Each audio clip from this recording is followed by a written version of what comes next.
जे तीर्थ नावै तिस बैकुंठ न जाना। लोकपति ने कछु न होवै, नाहि राम अयाना। पूजो राम एक ही देवा, साचा नावन गुरु की सेवा। रहाओ जल के मज्जन जे घट होवै, नित नित मेंढुक नावै। जैसे मेंढुक तैसे ओए नर, फिर जोनी आवे। मनो कठोर मरै बानारस, नरक न बंच जाई। हर का संत मरै हड़म्बै, तां सगली सैन तराई। जिनस न रैन भेद नहीं शास्त्र, तहाँ बसै निरंकारा। कह कबीर नरत से त्यावो, बावरिया संसारा।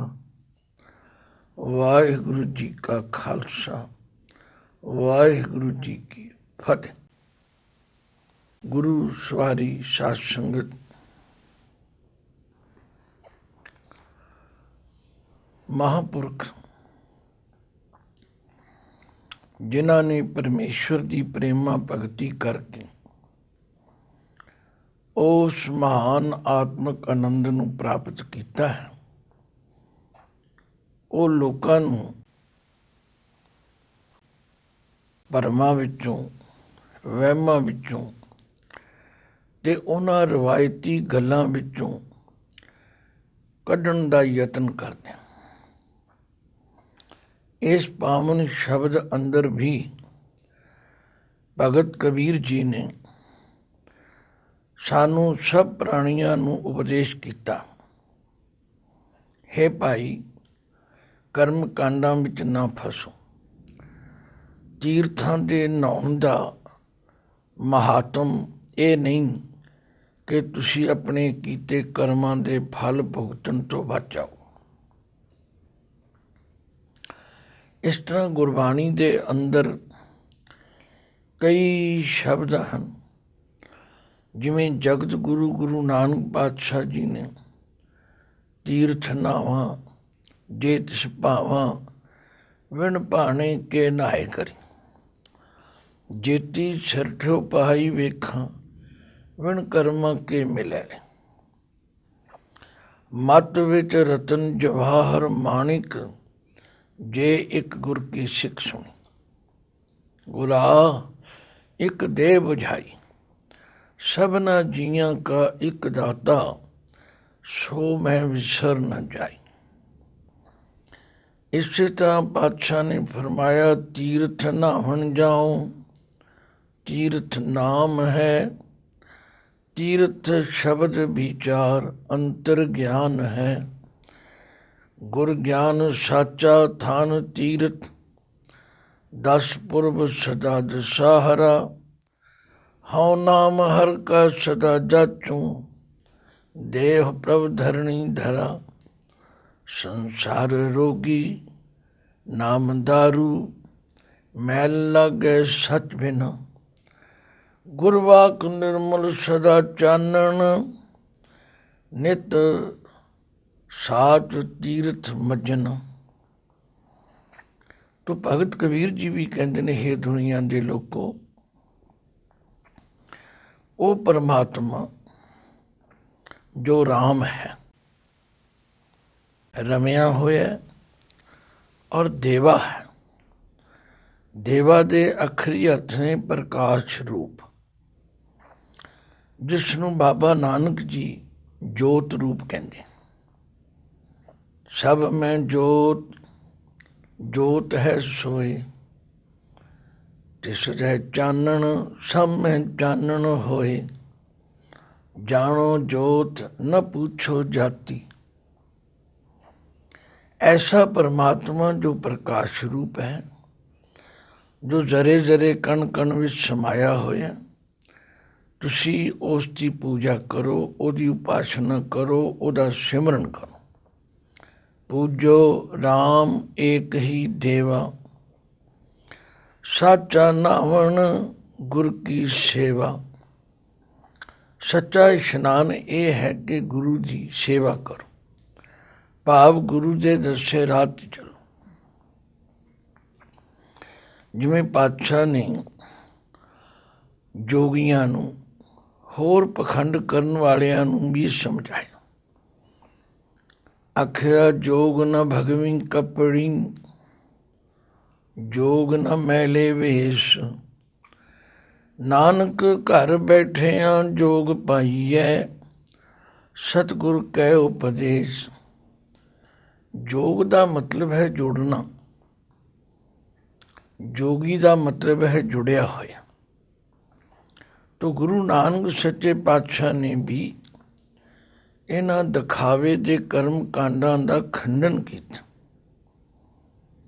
ਆਖਿਆ ਜੋਗ ਨ ਖਿੰਥਾ, ਜੋਗ ਨ ਡੰਡੈ, ਜੋਗ ਨ ਪਸਮ ਚੜਾਈਐ, ਜੋਗ ਨ ਮੁੰਦੀ ਮੂੰਡ ਮੁੰਡਾਇਐ, ਜੋਗ ਨ ਸਿੰਘੀ ਵਾਹੀਐ, ਅੰਜਨ ਮਾਹੇ ਨਿਰੰਜਨ ਰਹੀਐ, ਜੋਗ ਜੁਗਤ ਇਵ ਪਾਈਐ, ਗੱਲੀ ਜੋਗ ਨ ਹੋਈ, ਏਕ ਦ੍ਰਿਸ਼ਟ ਕਰ ਸਮਸਰ ਜਾਣੈ, ਜੋਗੀ ਕਹੀਐ ਸੋਈ। ਜੋਗ ਨ ਬਾਹਰ ਮੜੀ ਮਸਾਣੀ, ਜੋਗ ਨ ਤਾੜੀ ਲਾਈਐ, ਜੋਗ ਨ ਮੁੰਦੀ ਮੂੰਡ ਮੁੰਡਾਇਐ, ਜੋਗ ਨ ਸਿੰਘੀ ਵਾਹੀਐ। तो गल की भगत कबीर जी इस पावन शब्द जी रहाओ की पंक्ति अंदर प्राणी मात्र नूं एक उपदेश कर रहे। पूजो राम एक ही देवा, साचा नावण गुर की सेवा। गुरु के कहे अनुसार चलना, जिन्हां कामां तो गुरु रोके रुक जाना, ਜਿਹੜੇ ਕੰਮ ਕਰਨ ਲਈ ਗੁਰੂ ਕਹੇ ਉਹ ਕਰਨ।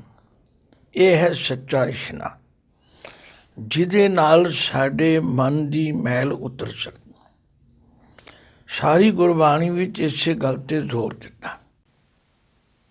ਤੋ ਭਗਤ ਜੀ ਨੇ ਇਸ ਸ਼ਬਦ ਦੇ ਕੇਂਦਰੀ ਭਾਵ ਸਪਸ਼ਟ ਤੌਰ 'ਤੇ ਕਿਹਾ, ਹੇ ਦੁਨੀਆ ਦੇ ਲੋਕੋ, ਮੇਰੀ ਸਲਾਹ ਮੰਨੋ, ਕਰਮ ਕਾਂਡਾਂ ਵਿੱਚ ਨਾ ਫਸੋ। ਇਸ ਰੋ ਰੀਤੀ ਵਿੱਚੋਂ ਤੁਹਾਨੂੰ ਕੁਝ ਲੱਭਣ ਵਾਲਾ ਨਹੀਂ। ਜੇ ਤੁਸੀਂ ਆਪਣਾ ਜੀਵਨ ਸਫਲ ਕਰਨਾ ਚਾਹੁੰਦੇ ਹੋ ਤਾਂ ਪੂਜੋ ਰਾਮ ਏਕ ਹੀ ਦੇਵਾ। ਇੱਕੋ ਇੱਕ ਪਰਮਾਤਮਾ ਹੈ ਜਿਹੜਾ ਪ੍ਰਕਾਸ਼ ਰੂਪ ਹੈ, ਜਿਹੜਾ ਸਾਰੇ ਜੀਵਾਂ ਦੇ ਅੰਦਰ ਵਰਤ ਰਿਹਾ। ਇਸ ਲਈ ਭਗਤ ਜੀ ਨੇ ਕਿਹਾ ਹੈ ਕਿ ਪਰਮਾਤਮਾ ਦੀ ਜੋਤ ਸਾਰਿਆਂ ਵਿੱਚ। ਪੂਜੋ ਰਾਮ ਏਕ ਹੀ ਦੇਵਾ, ਸਾਚਾ ਨਾਵਣ ਗੁਰ ਕੀ ਸੇਵਾ।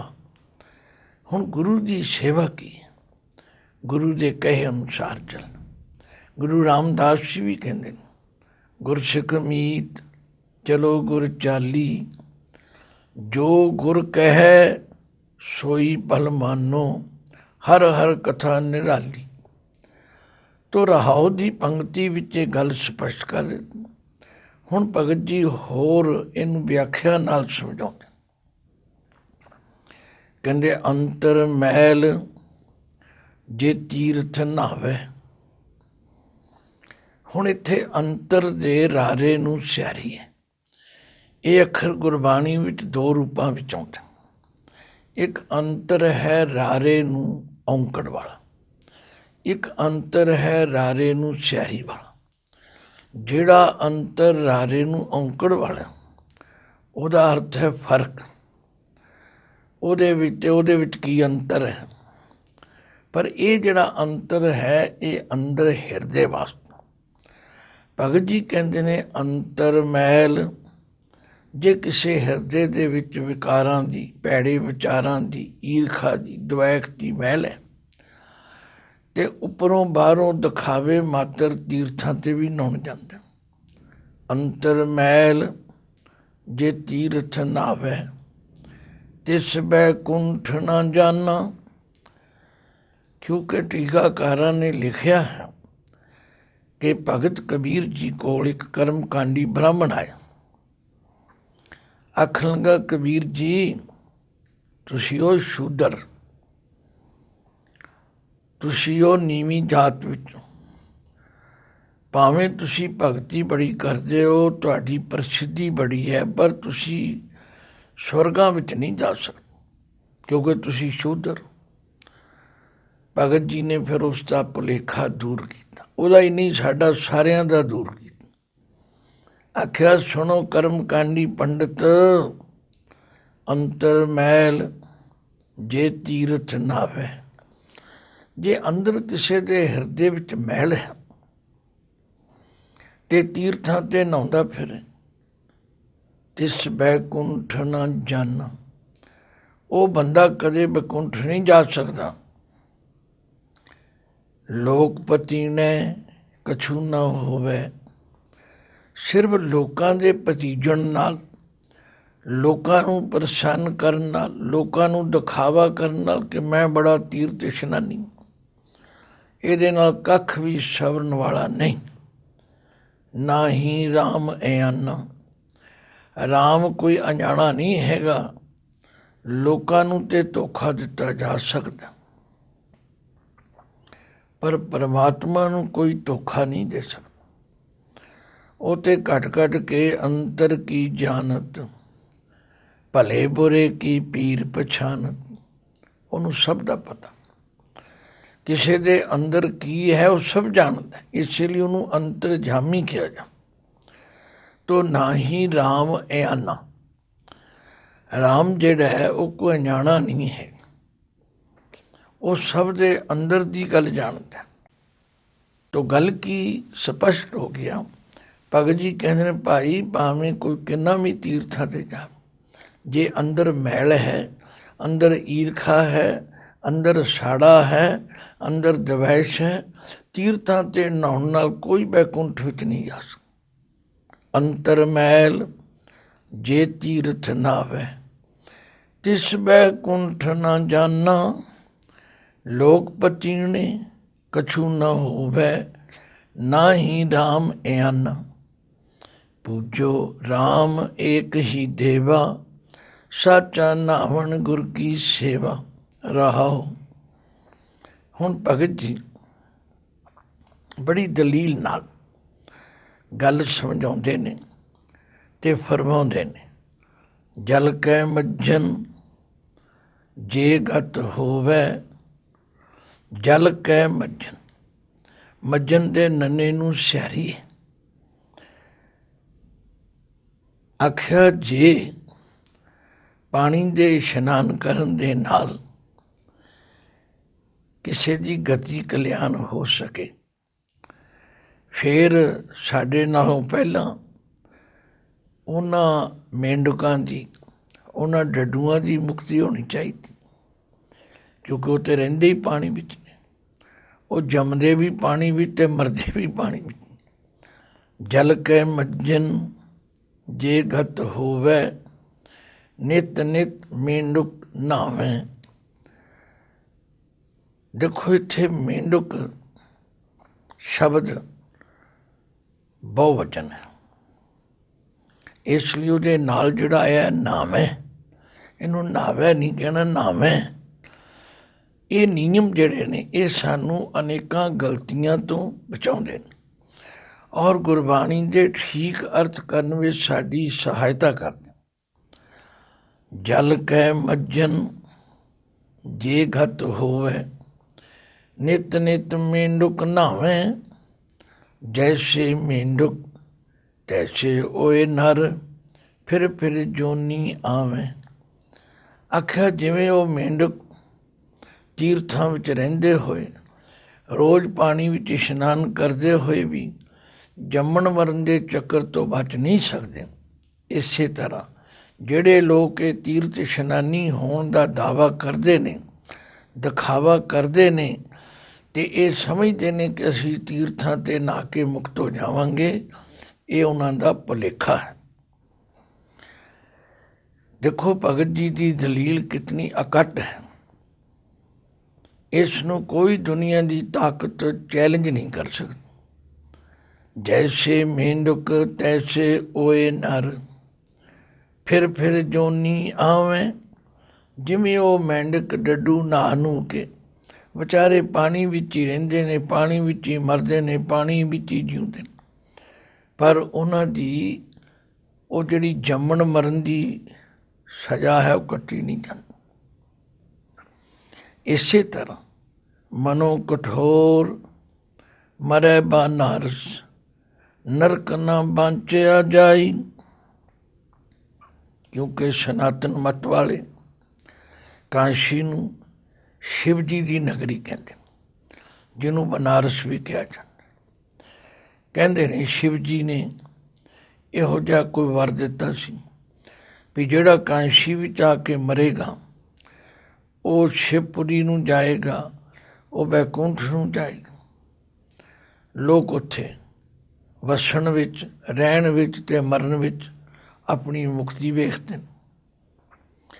ਉਹਨਾਂ ਗ੍ਰੰਥਾਂ ਵਿੱਚ ਲਿਖਿਆ ਕਿ ਉੱਥੇ ਇੱਕ ਵਾਰੀ ਬਿਆਸ ਰਿਸ਼ੀ ਜੀ ਆਪਣੇ 1 ਲੱਖ ਵਿਦਿਆਰਥੀਆਂ ਦੇ ਨਾਲ ਉੱਥੇ ਆਏ, ਪਰ ਉਹਨਾਂ ਦੀ ਭੋਜਨ ਆਦਿਕ ਦੀ ਸੇਵਾ ਨਾ ਕਿਸੇ ਨੇ ਕੀਤੀ ਜਾਂ ਤਸੱਲੀ ਬਖਸ਼ ਸੇਵਾ ਨਾ ਕੀਤੀ, ਤੇ ਉਹ ਉੱਥੋਂ ਉੱਠ ਕੇ ਮਗਹਰ ਦੀ ਧਰਤੀ, ਜਿਹੜੀ ਕਾਂਸ਼ੀ ਤੋਂ ਕੁਝ ਦੂਰ ਗੋਰਖਪੁਰ ਨੂੰ ਜਾਂਦਿਆਂ ਰਸਤੇ ਵਿੱਚ, ਦਾਸ ਨੇ ਵੀ ਦਰਸ਼ਨ ਕੀਤੇ ਕਿਉਂਕਿ 2 ਵਾਰੀ ਗੋਰਖਪੁਰ ਕਥਾ ਕਰਨ ਲਈ ਜਾਣਾ ਪਿਆ ਤੇ ਰਸਤੇ ਵਿੱਚ ਮਗਹਰ ਦੀ ਧਰਤੀ ਪੈਂਦੀ।